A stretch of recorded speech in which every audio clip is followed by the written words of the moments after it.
আপনারা দেখছেন ব্যতিক্রম বাংলা। এই ব্যতিক্রম বাংলাতে আজকে আপনাদের যে বিষয়টা নিয়ে এসেছি এনার্জি লকডাউন। আপনারা ইতিমধ্যে জানেন লকডাউন কী। এই লকডাউনের বাস্তব অভিজ্ঞতা আমাদের 19-20 সাল নাগাদ আমরা পেয়েছি।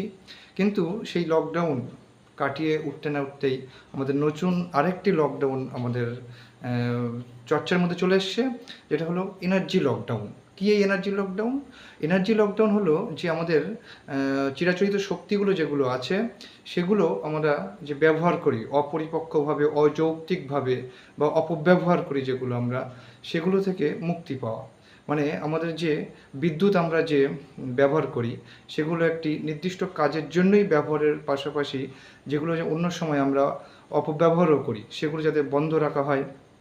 স্কুল, কলেজ, বিশ্ববিদ্যালয় থেকে শুরু করে বিভিন্ন প্রশাসনিক ভবন থেকে সরকারি বিভিন্ন জায়গা থেকে শুরু করে যেগুলো ওয়ার্কিং টাইম বাদ দিয়ে পিক আওয়ার সময়গুলোতে লাইট অফ রাখা, রাস্তাঘাটে যে গাড়িগুলো চলে সেটা একটি নির্দিষ্ট নিয়ন্ত্রণ বা রুলস এবং রেগুলেশনের মাধ্যমে যাতে সেই গাড়িগুলো চালানো যায় সেগুলো ব্যবস্থা করা। এছাড়া পার্কের বিভিন্ন যে লাইটগুলো জ্বলে বা রাস্তাঘাটে যে লাইটগুলো জ্বলে সেগুলো একটি নির্দিষ্ট টাইম পর সেগুলো বন্ধ করা। এবং এটাও হতে পারে ওয়ার্ক ফ্রম হোম, এটাও হতে পারে কিছু কার্যক্ষেত্রে।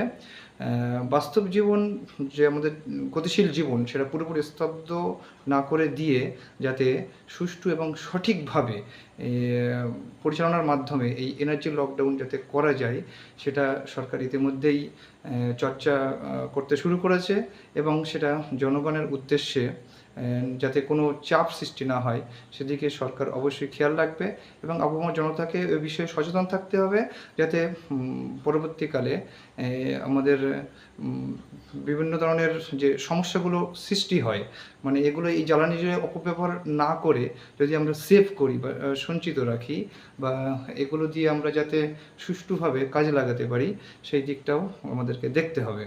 এবং কিছু ক্ষেত্রে এরকম হতে পারে জোন ওয়াইজ লোডশেডিং করে সেটাকে সেই কারেন্টটা অপব্যবহার না করে সেটা যাতে সেভ করা যায় এরকমও দেখতে হবে। এবং বিশেষত হাসপাতাল বা নার্সিংহোম যাতে যেখানে 24 ঘন্টায় বিদ্যুতের প্রয়োজন সেগুলো যাতে এইসব ঘাটতি মাধ্যমে ওখানে পূরণ করা যায় সেটাও সরকার দেখছে। এবং এটা নিয়ে খুবই চারিদিকে চর্চা চলছে, বিশ্লেষণ হচ্ছে, সরকারও এটা নিয়ে গভীরভাবে গবেষণা করছে।